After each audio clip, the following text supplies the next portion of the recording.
All right now in the 5 series, we're going to look at jazz rock fusion records, okay?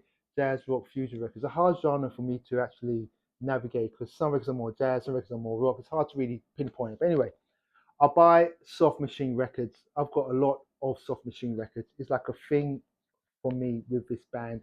This is an early cop. This is a jazz rock record that I just love. It's just heavy. It's just heavy hitting, thumping, bluesy jazz rock, and it's got that Soft Machine kind of hazy psychedelic feel to it. I love it. Soft Machine 7, great record. Next up, we've got Lenny White. I love Lenny White. I see Lenny White more of a jazz fusion guy, really. And I see this record around. I was entranced by the cover. I see it around. I listened to it.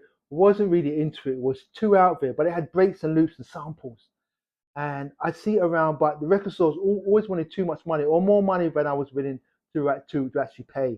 And it's went on for a couple of years. I saw it for a reasonable price, bought it for the breaks and loops and samples, and then it just grew on me. And it's actually a record that I return to pretty often. It's 50% really good. Half of it is kind of way out there, and I can't really get into it. But half of it is really good. It's really crisp because Lenny White is one of my favorite drummers, and he's just like a metronome on this record. Good jazz rock fusion and great breaks and samples for you diggers. Miles Davis's jazz rock fusion era has been documented often and quite a bit. And this is Miles Davis. Get up with it. It can take you out there. It's one of those records that the musicianship never fails. Miles is on point, of course, and when it's good and it draws you in, it's just an intriguing listen. But sometimes, kind of similar to that Lenny White record, it can take you down alleys and roads. Sometimes I don't want to go down, but there's always like musical nuggets in there.